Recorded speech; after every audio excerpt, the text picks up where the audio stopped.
Hello and welcome to Cinema Chat. This is the podcast where we talk about the movies and the people who made them. I am your humble host, David Heath. And on this week's podcast, I have two really great interviews lined up. And I'm going to be talking about the film 36 Husbands, which is produced by Robyn Rosenkrantz and directed by Michael Glover. They are, thankfully, on the podcast with me. We're going to be talking to them about their new film called 36 Husbands, which stars three ladies and lots of husbands. But this is a comedy, and it's a really good, really fun movie, and I definitely recommend watching it.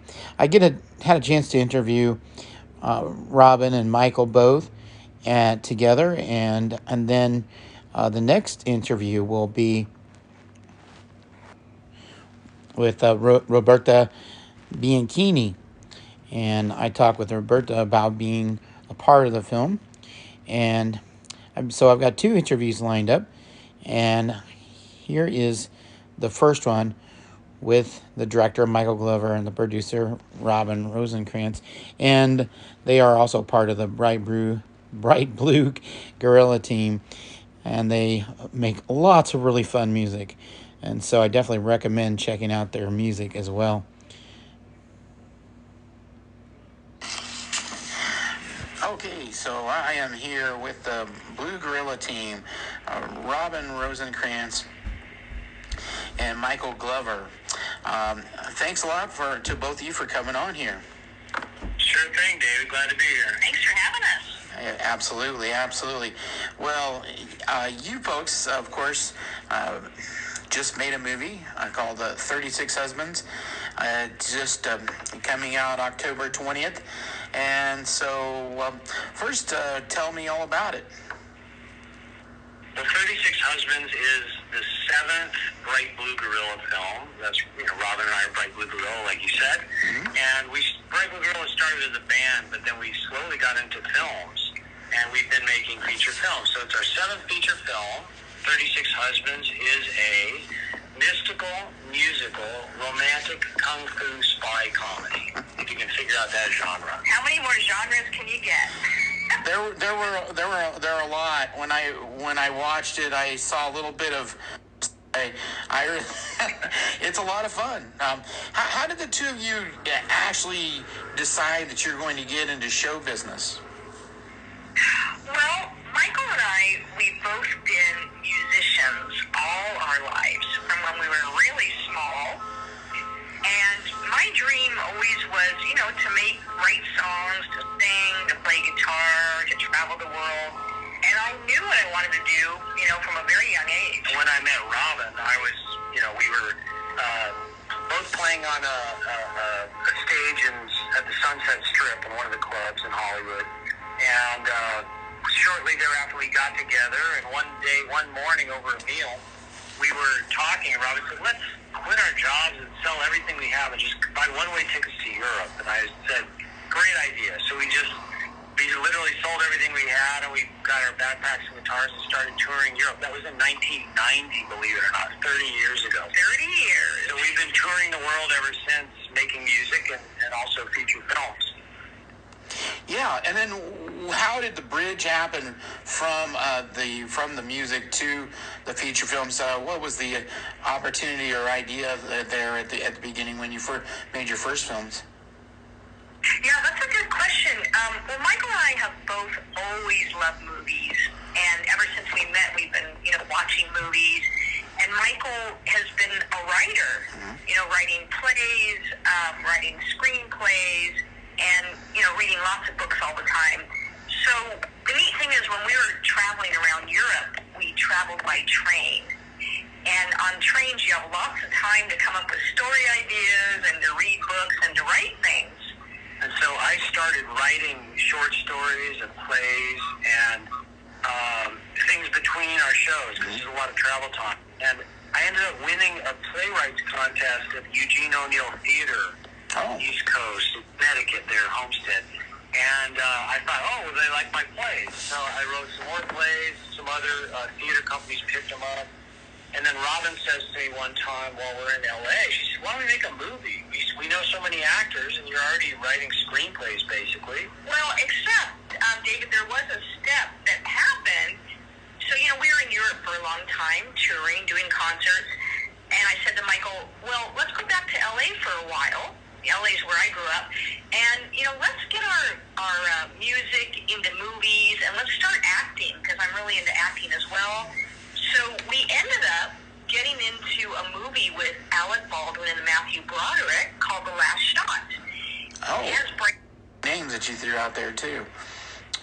It was really a cool experience because the director of it, Jeff Nathanson, he was a writer that wrote Catch Me If You Can, who works with Steve. Oh, yeah, that's a big one. And he wrote and directed the film The Last Shot. And he was really nice to us. He liked our music, and he said, hey, you guys want to... We wrote some songs for the movie, and he wrote us in basically kind of as a musical sort of muses that keep popping up throughout the film, singing songs in the weirdest places. And it was a really fun... Hey, Alec, how you doing, buddy? Hey, you remembered us! So it's amazing. Really nice. That's kind of funny. Let's talk about a little bit more about 36 Husbands. The casting of first of all, how difficult is it to cast a film like this? Because you've got a pretty lengthy group of people there. How many people in total appeared in the film? I think total, including cast and helpers, about 300 people. On the screen, I think we have. And I tend to do that just, not by intention. I'm not trying to be like that, but I just tend to like complicated storylines with a lot of people coming and going in them. We have our three main characters, the women kung fu fighters, women spies, and we have the male spy, Frankie. Those are the main characters, and then there's all the bad guys, bad girls, evil characters, and all the like. Right, but there's a couple things about the casting. It's very organic for us because we've been traveling the world for so many years. We're going in our 30th year. Same way we used to tour with record albums. So we go from cinema to cinema to cinema. We were in Spain touring with the film, showing the film was it Barcelona or Madrid? Where were we? Where's Dom? He is in... I'm not sure. We'll get back to you. I am in Barcelona, but we were... No, Madrid. We were in Madrid. Sorry. Showing the film. And one of our leading actors, Dominic Angram, lives in Madrid, and we were staying with him. This is a past film, the one before 36 Husbands. Yeah, that's right. Rogolfo's Jubilee. Right, we were touring with the previous film. Yes, short and muscular, and he's very tall and a certain type. And I said to him, are you by any stretch of the imagination going to Australia in the spring? And he said, yeah, well, that's a funny coincidence. I happen to be going to a comedy festival in April to perform. And I said, well, we are shooting our film in April in Australia. Would you like to be one of the leading roles in it? And that's basically how Frankie got cast. And then we took out our camera and did a little screen test right there. We were all in our pajamas, just hanging out, having breakfast. And it was very organic.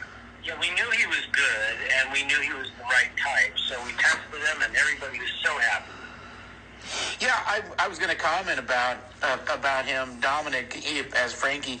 That was a really good role for him because he didn't cast this shadow over the ladies, and it was clear he's the fourth banana in the show, and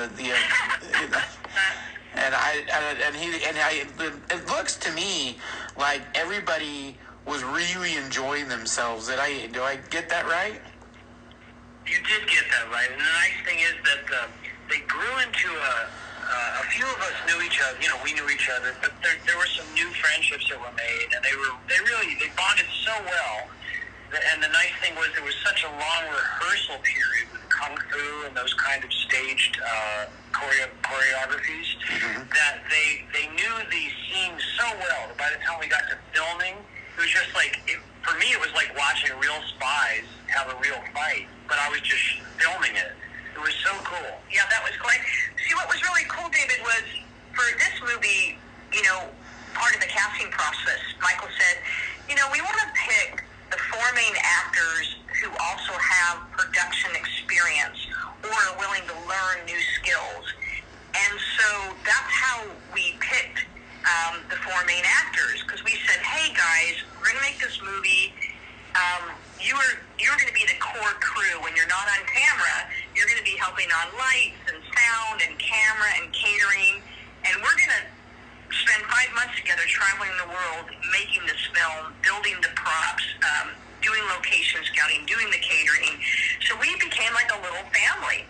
Yeah, and everyone involved in it has made their own films as well and done their own projects as production people. So they're all, they're all trained performers, trained actors.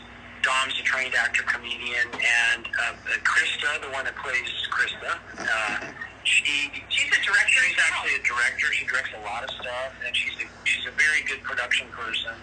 And Gina, we've been on with five films, helping in every aspect. So it was really nice to have the camaraderie of jumping in front of the camera as an actor, and then they jump off, and then they're assisting their fellow actors. It was really a wonderful experience.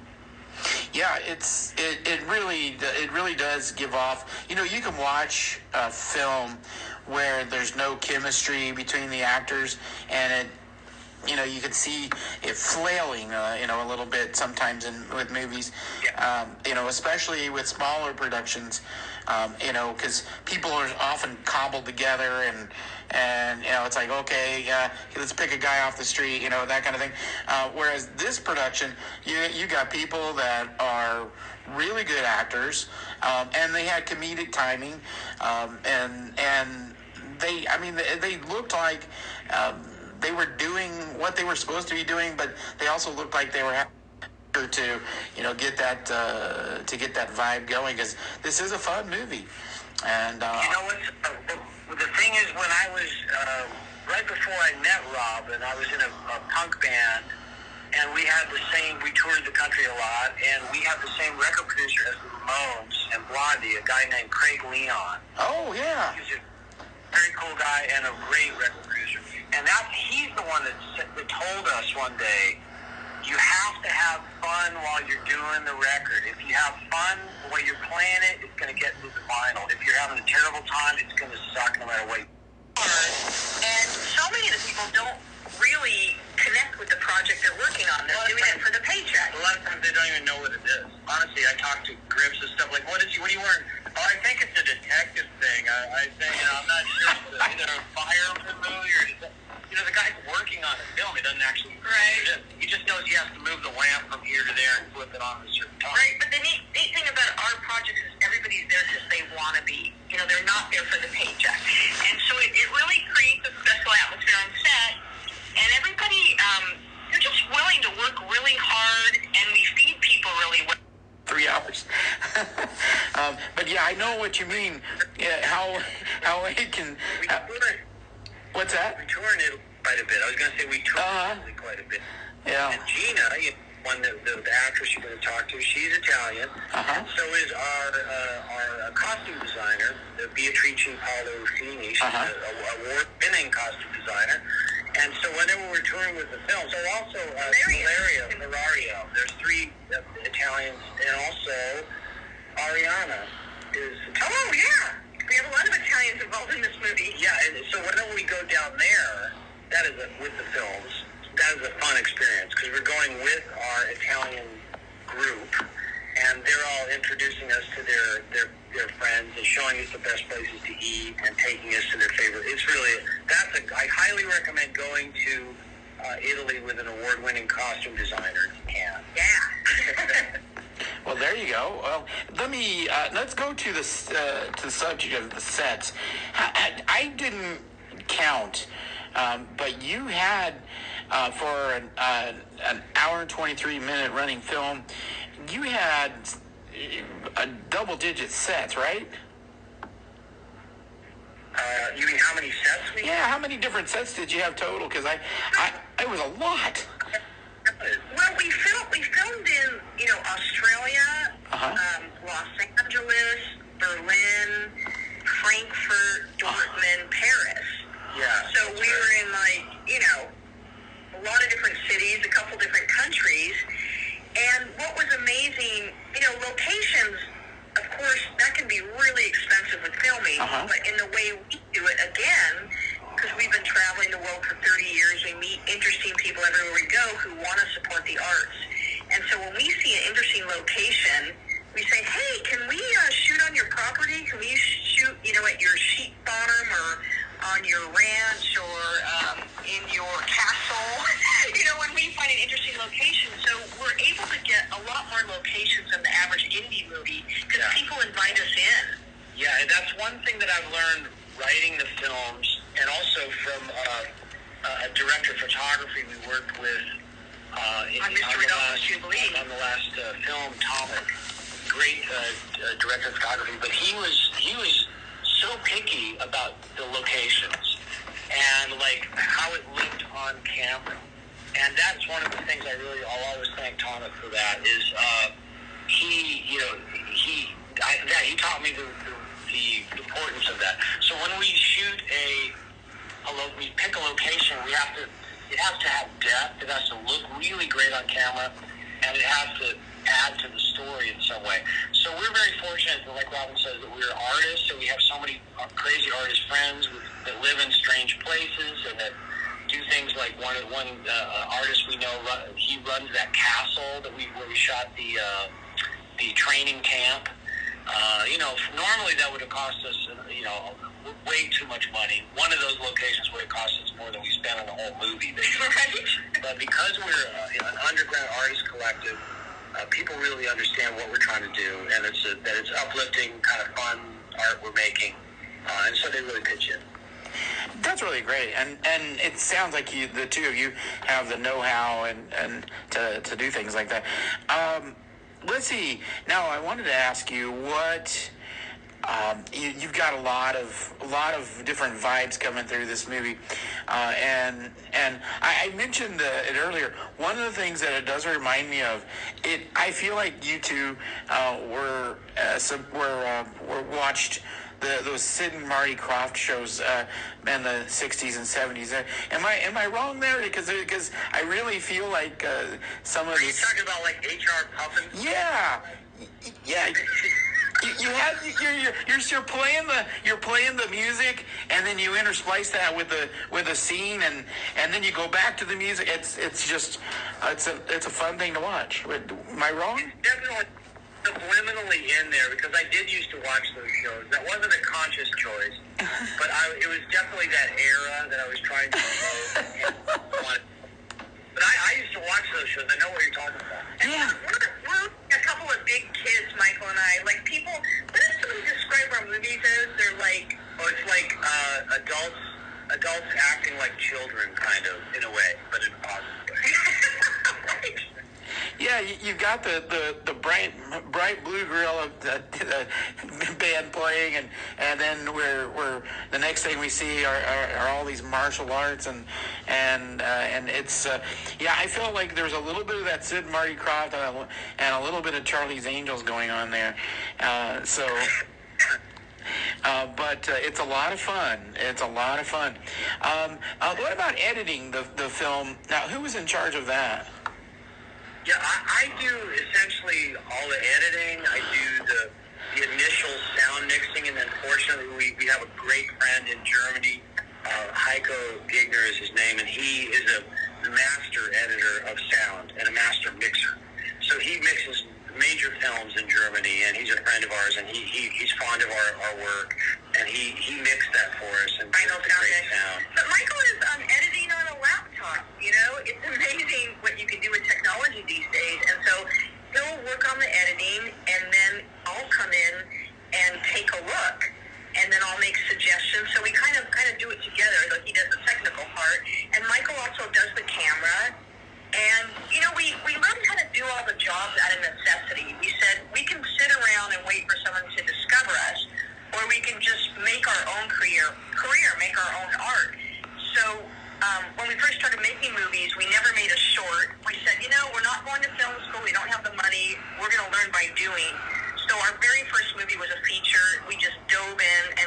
to do it all. Of course, you make a lot of mistakes along the way, but the movies get better and better, and, the spirit has always been there, and I think that's what people respond to, that fun spirit. Even our first film, we took it on tour, and one of the cinemas in Holland, one of the major cinemas in a town called Deventer, they said, the guy that runs it said, hey, you guys should do a concert and show your movie. It's all over the place, like tour with us. Do a Q&A after. Yeah, he came up with the idea of our format, which is normally in the cinema.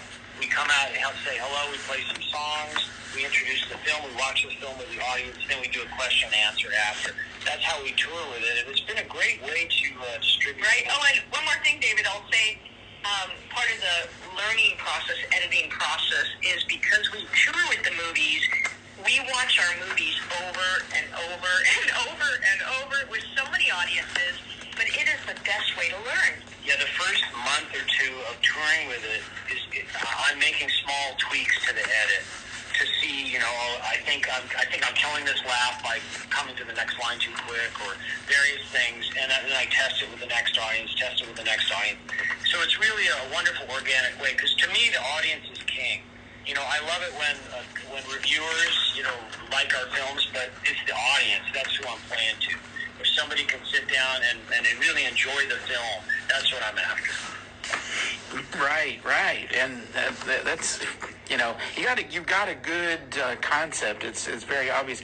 And one of the things I was going to tell you about editing, just so you know, I'm not surprised that you have some good hands on it, because one of the biggest compliments besides the music I would give the film is the editing. I was really impressed with the cutaway shots and the way we're just able to get it to once again bounce back and forth with you two singing and playing, and then you've got the actual characters of the film going back and forth to that. I was pretty impressed with how that worked, and the way, and the music.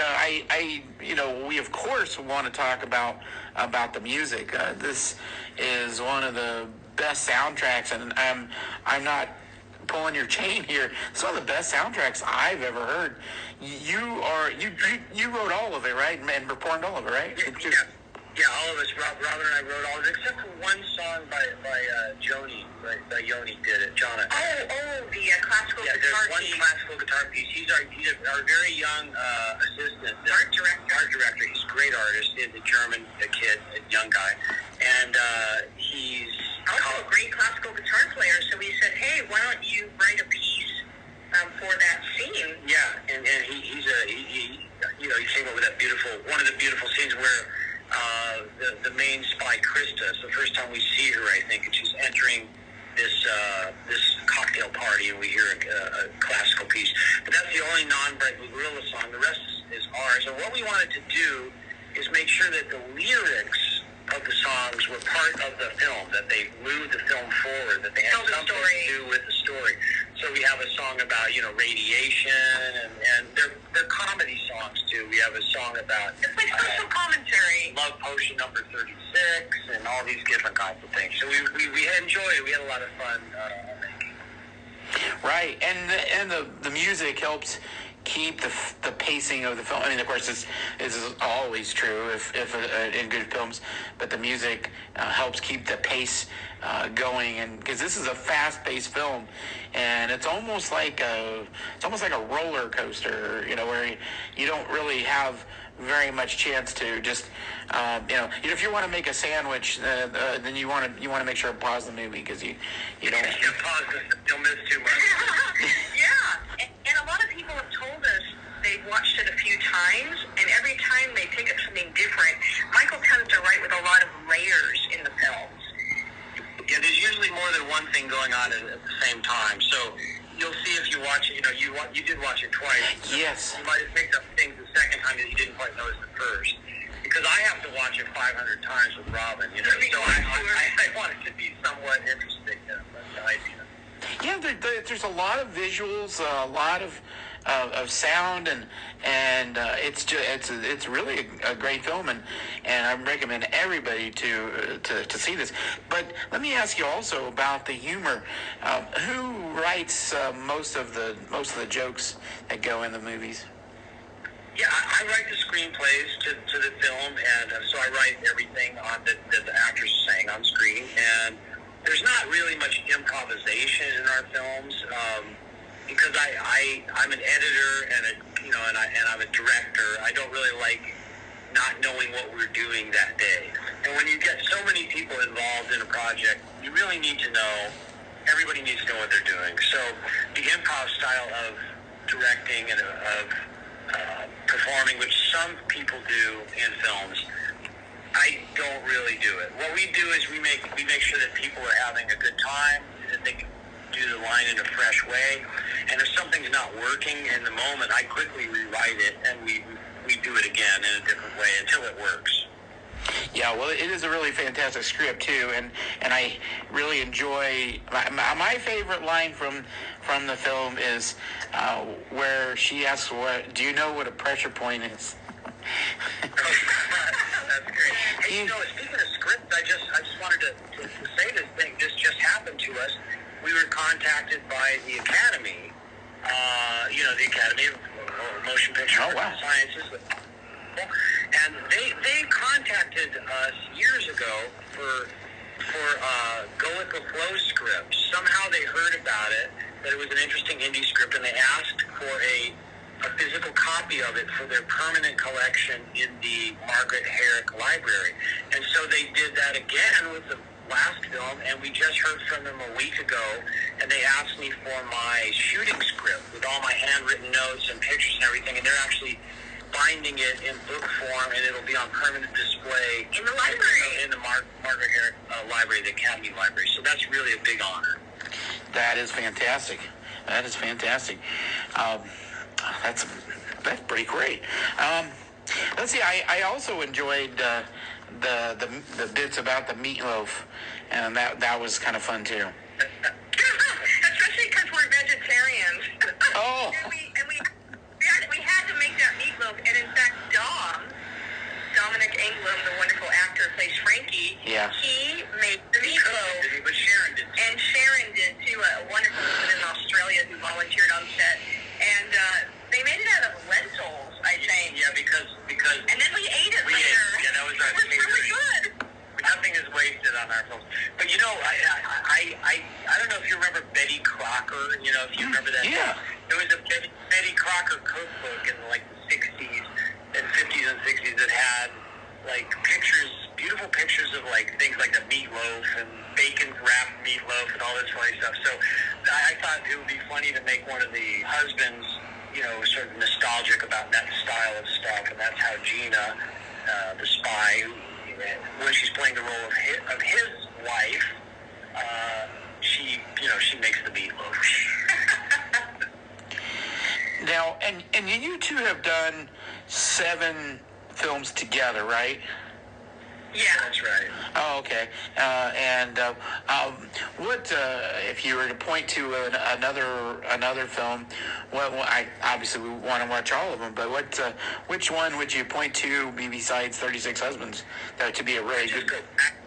I go backwards until you were sick and tired of it, because basically, we developed the style as we went, and all similar in you can tell that they're made by the same people.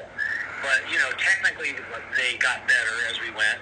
The previous one is Mr. Rogolfo's Jubilee, that has a movie star, a German movie star in it by the name of Christiana Paul, who is very famous in Germany. That one turned out very nicely. Yeah, and I really enjoyed that. And it's neat because that movie actually we filmed in Italy and in Berlin, and it's in Italian, German, and English, right, Michael? That's in 3 languages. And there's a lot of music in Mr. Rogolfo's Jubilee, and that one I think you can still find on Amazon Prime. Yeah, it's all everywhere movies are streamed, and also is Go With The Flow, the one before. Yeah, Go With The Flow, our movie that we had made that in Berlin. That was the first foreign language film we made, and that's in French and German. Yeah, now that's Go With Le Flow. It's Leflo. Mm-hmm. Le Flow. and that's the name of a French saucisson shop, French salami, basically. In Berlin. And we use a lot of the same actors, so I think you'll have fun seeing the other films. You'll recognize a lot of the actors that you saw in 36 Husbands. Yeah, and you mentioned, I wanted to mention that you were talking about, you pronounce it Christiana Paul, is that right? Yeah, that's right. Okay, yeah, I looked it up. She's got 88 credits on IMDb. Yeah, no, she's a major force, and she won the Emmy for International Emmy. Yeah, the same year that we were shooting. Yeah, she was against Judi Dench, and she and Dustin Hoffman won the International Emmy, right? Yeah, really nice. She's a very nice person, great actress. But it was kind of neat because, David, we don't really work with movie stars. That was kind of a fluke. And we were in China at the Beijing Film Festival with Go With La Flo, and she was there with a German film. And so we happened to meet her and hang out with her in China. Yeah. And then when she lives in Berlin, and we were hanging out in Berlin making Mr. Rogolfo's Jubilee, so we got in touch with her and sent her the script, and she loved it, and she happened to have a couple months off that summer and was really into doing the film. So that was a lot of fun. Yeah, that was neat. So what were things that you learned in previous films that made 36 Husbands to be what it is? You made it sound as if your films get better as you go, and there'll probably be a dropping off point at some point when we peak, but so far we've been going up. Yeah. So what we learned, go ahead. Well, I would say one of the most important things that I've learned over the years is how important pre-production is.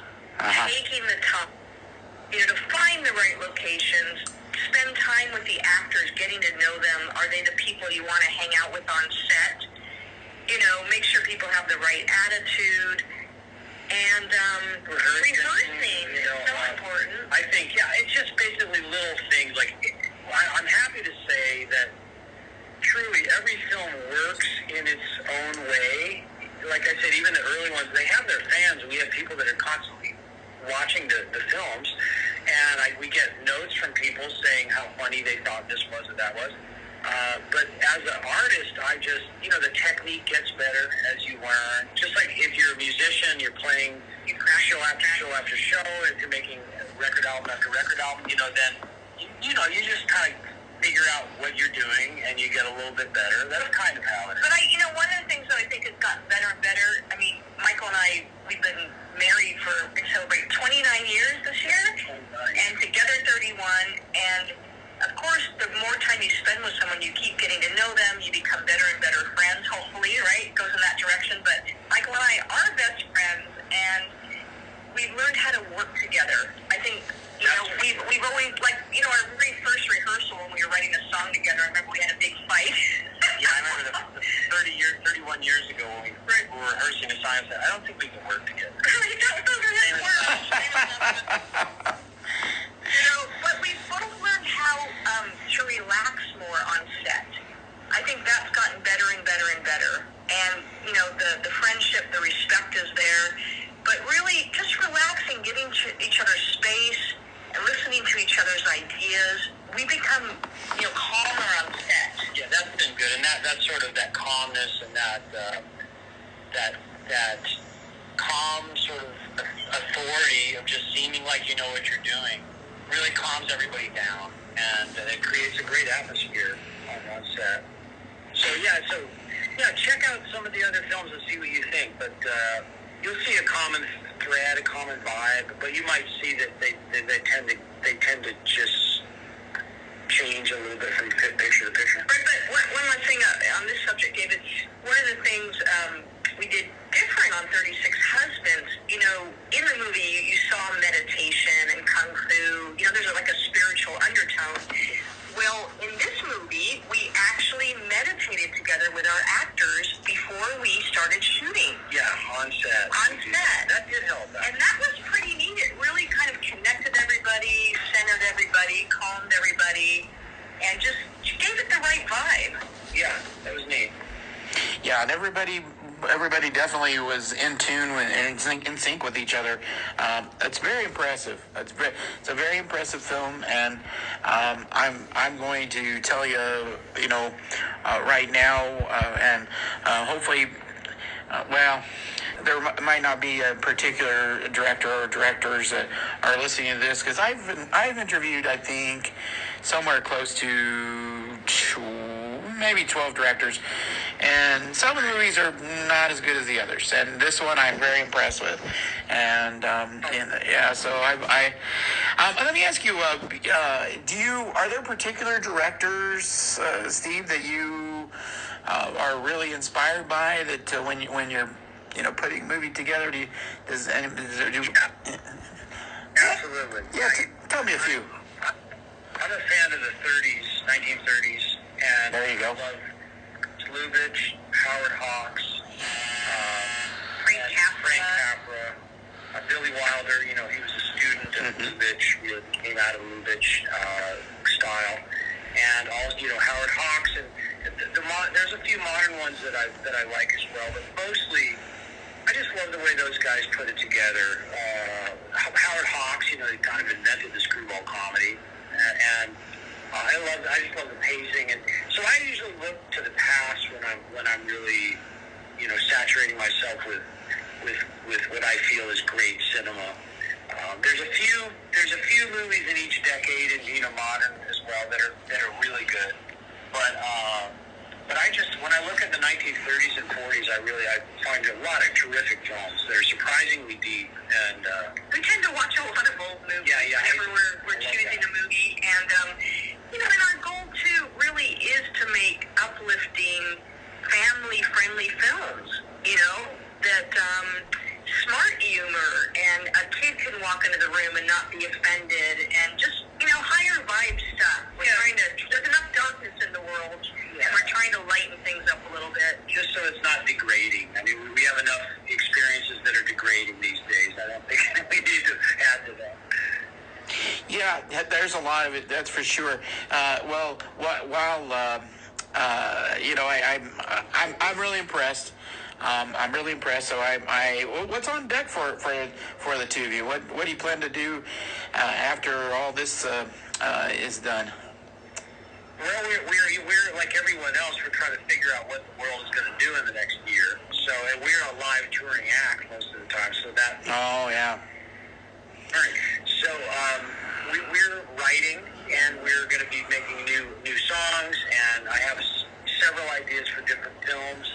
So we're going to be planning and writing. This is the writing and planning phase. Right, and a lot of people for years have been saying, you guys should make a documentary about Bright Blue Gorilla and the way we lived our lives. And so we're starting to think about that a little bit. We've been for years and years thinking, we got to write our book, So maybe now is a good time to create a lot of things while we're here in Los Angeles. Yeah. Before we go back out on the road. But I already have two movies that I want to do, two new scripts, so that would be another Bright Blue Girl picture. Yeah. So we'll see. We'll just have to figure out which one and where, because right now, even if we felt like shooting right now, it'd be difficult with all the COVID stuff. So. Oh yeah, absolutely. Well, I'm very thrilled that you came on the show and talked to me about 36 Husbands. It is a very fun movie, and to everybody who is loyal to my show, I'm going to ask, hey, take a look at it. What all venues is it likely to be available on? It should be on the Apple TV, which is formerly known as iTunes, and Amazon, Google Play. It's on all the major platforms. VOD. Most of the flavors of VOD you'll be able to find. Right, and Under the Milky Way is a great distributor, and they get our stuff on all those platforms. So we have a little help there. They're a French company, which is really great. But if people want to learn more or get in touch with us, if they go to our website, brightbluegorilla.com, they can also get some of our music and movies there, and they can email us, and we'd be happy to talk with them. And then, David, one of the things that we do as we go around the world, we visit music clubs and cinemas, but we also do house concert screenings. somebody's living room, and they invite all their friends. We make popcorn, and we play a concert and show a movie. That's fantastic. Isn't that fun? That is what a great idea. Michael and I we love doing that. It's just such a intimate way to share your movie. You're right there with the audience. So we self-distribute, and it's really a fun way to do it. Well, the members of the Brian Brugula team, I'm so thrilled to be able to have a chance to talk with you. So we have been talking with Robyn Rosenkrantz, the producer of 36 Husbands, and Michael Glover, the director of 36 Husbands. Again, I want to say thank you very much. And what's the website again? BrightBlueGorilla.com.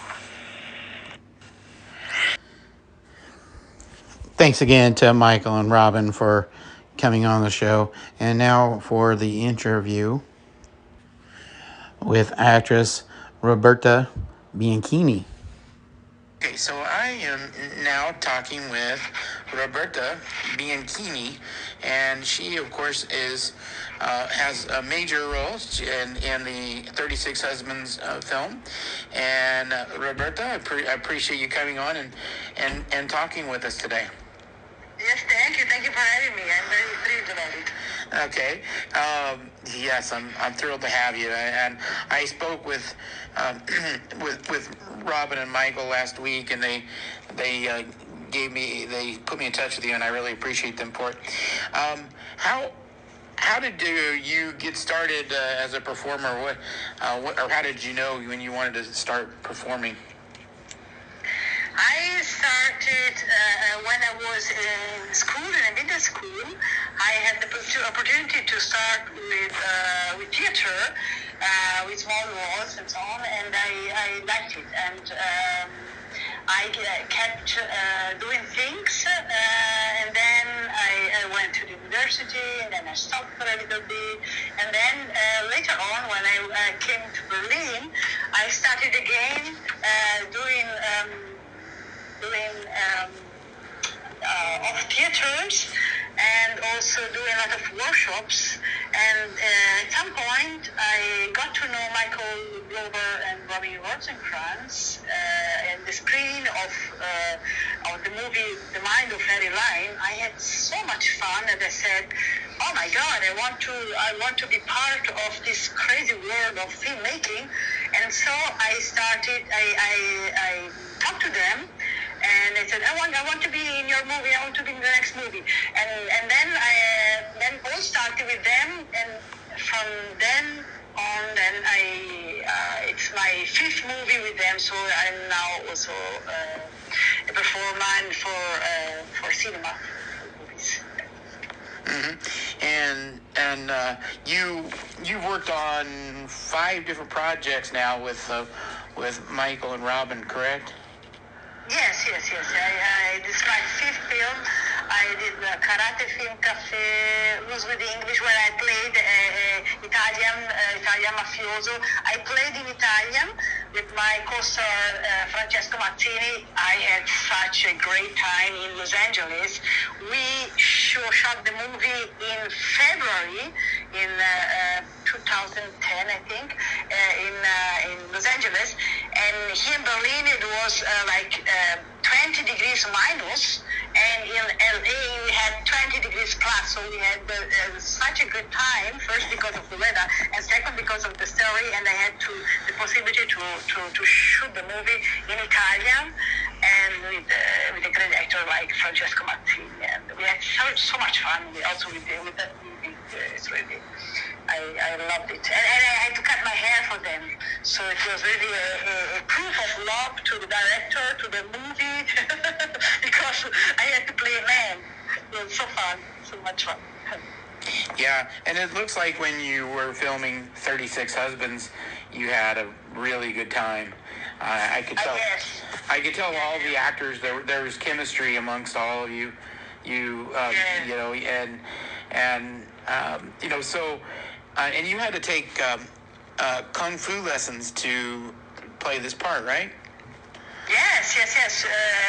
It was really a big adventure. It was till now the greatest adventures of my life, really, because all started 9 months before the shooting. So and Michael said, okay, you have to take just kung fu lessons please, for your role. And said, okay, oh wow, kung fu, now, funny. Okay, I never played kung fu. My sister played karate. She has a brown belt, but I never did something like that. So, but I said, okay, wow, and we started, and it was so fun, so much fun.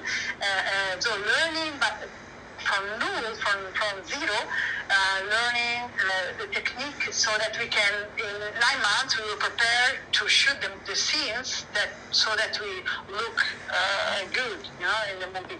And it was really a very great trip because when we then, after this 9 months preparing, then we started going for 5 weeks to Australia. And it was really the trip of my life because we were like a big family. Michael Glover, Robyn, Rosenkrantz, and then my co-stars Nadine, Ornay, Sita Pash, and Dominic. We all 6. We were just going from one shooting location to the other with our rental cars, and we were really like a circus family. It was so beautiful. Really so beautiful. We got to know so much generous people that we still love till now, and we are friends with them till now. And it was really special shooting. Special shooting. Every film with Michael Glover and Robyn. Everything, if they say, okay, we are doing another movie, I'm always with them because I love to be with them. I love the type of shooting they're doing. So everybody is everything. So we are not only actors. First of all, so for this shooting, we were just also crew members. We had for everything. We were all cooperating with each other, so helping each other. With everything, we were boom operator, we were cooking, we were helping for the building the set. I was painting for when you see in the movie there is this shark signs. We painted all the props. So it is really works of love where we all working together and doing and building something together. Yeah, so all the actors were doing that too. Yes. Oh wow, that's we all 6. We all doing that, and then also in Berlin. For us, is really important from the director assistant till to every member of the crew is for us very important. We treat every person really with respect, and we are friends. We really love each other. Yeah. Yeah, that's great. Do you I just feel like it looked like you were having such a good time, and it is a fun movie. You don't want to take your eyes off the screen because you're going to miss something. Yes.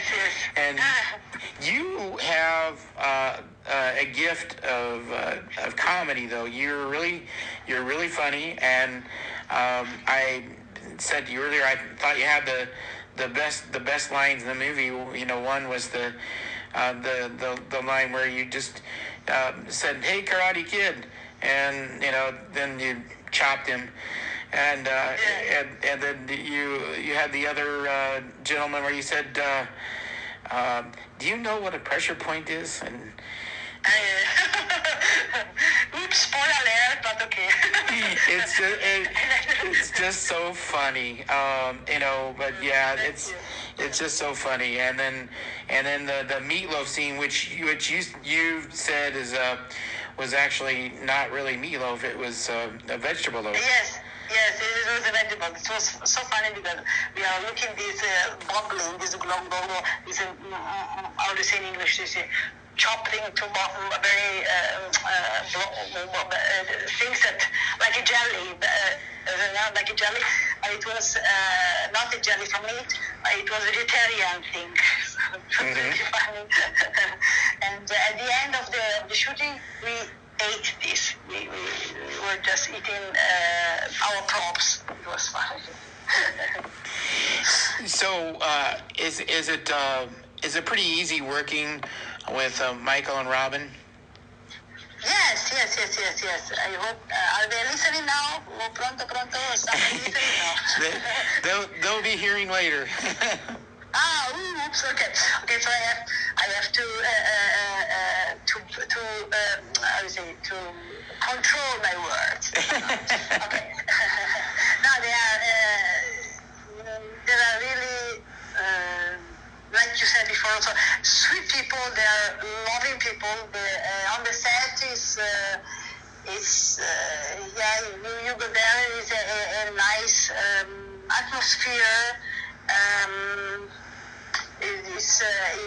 You are comfortable when you play, and they make you comfortable, and no matter what you need, you get what you need, and if there are problems, for them there are no problems. There are just a challenge to solve something, you say, something is missing. One time, not in this shooting, but in another film, I forgot a tie, and it was very important. And I thought, oh my God, then he will be angry. But no, he didn't. He was not shouting. He was not angry because I forgot something important. He just said, okay, then let me see. And then he looked around, and he built a tie from a metal that he had there, so he built for me a tie, and in the movie, it was another movie, you don't see the difference. So just, never angry, it's really, and fun, and it's always fun to shoot with them. It's nice. It's nice atmosphere. Do you have to, does it just flow really well? Do you have to take does Michael ask you to do several takes, or do you usually get things done with the first take? No. For example, when I had this, when we went to Paris, we had this beautiful location in Paris. Yeah, I was the only actor that they had the honor to go to Paris because I was the only actors playing in Paris, and I had this scene where I have to run the escalator of Montmartre, and we had more takes, and I asked him, excuse me, but I was trained so much. I want to do it in one shot, only one shot. So we did it only. Well, we tried also in only one shot to do all this escalator in one shot because I'm very well trained. But normally, yes, it does 2-3 shots, but not. No, not yet. Not now. It's 20 shots for something. No. Mm-hmm. So one thinks the scene is well done, and then we move on to the other scenes. Yeah, there's some directors that will have everybody on the set for 15 hours doing different shots, and then there's others that will say, okay, well, we're done, and you get off early. But yeah, I was just curious about that. So you're not working on anything right now because of coronavirus, right? Yeah. We are pausing and waiting. I'm waiting for the continuation for 36 Hours number 2. But first of all, of course, we are very thrilled that the movie is coming out online for the online release, and we hope that that a lot of people can enjoy that. I'm sure that a lot of people can enjoy that, and I'm really happy for that. Because the moment the cinemas not everybody's going to the cinema, not like before. Also before it was now the online part of the release of the movies are important. So I'm thrilled about that. Yes. Well, 36 Husbands, it's a fun film, and you are starring with Christina Posh, and then how do you say how do you say your name? Krista Pash. No. Nadine. Yeah, Chris. And then your other co-star. Yeah, Nadine Noornay. Nadine. Okay, Noornay. Yeah, I would have said it differently. So yeah, and Dominic Angling. Yes, yeah, and he's pretty good too. Yes. He's my Frankie. I don't want to spoil anything, but it's okay. Maybe I don't have to spoil. But I love him. Yeah. I love to play with him, and with the other co-stars too. Yes, it was a pleasure to play with all of them. And we had not only Australia, 5 weeks in Australia, and then we had also 5 weeks in LA. And also in LA, it was very, very funny to play with them. And we stayed in a beautiful location, a beautiful hotel and everything. And it was like, in Los Angeles were more the play. We had also all our fighting scenes were behind us. So it was a difficult part also, the fighting scenes. And then in Los Angeles, we had this playing part where we had on the beach, and then we with all the other husbands. It was really funny, really fun. Mm-hmm. Yeah.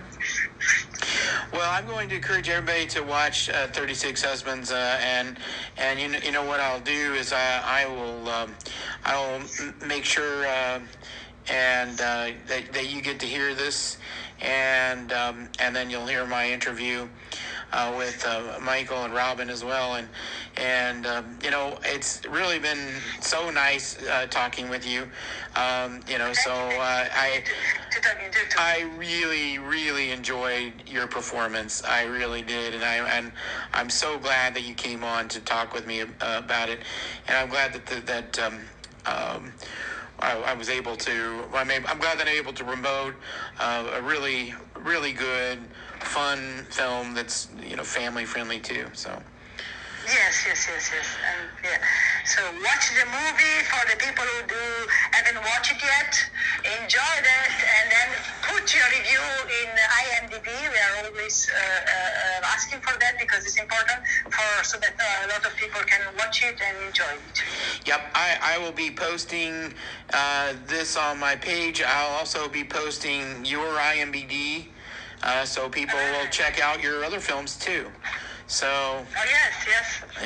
Yeah, and so we wanted to see all of them if they can. Well, thank you again very much, Roberta. I have taken enough of your time, and I really appreciate you very much. And I hope everybody, I was going to say goes out and see it, but all they got to do is sit on their couch and hit a few buttons, and they'll be able to watch it. So. Yes. Thank you, David. Thank you for having me. Take care, okay? Take care, you too. Bye-bye. Bye-bye. So that was Roberta Bianchini. And I want to say thanks to Roberta. And also I want to say thanks to Michael Glover and Robyn Rosenkrantz for coming on the show. This is David Heath, and this is Cinema Chat, the podcast where we talk about the movies and the people that made them.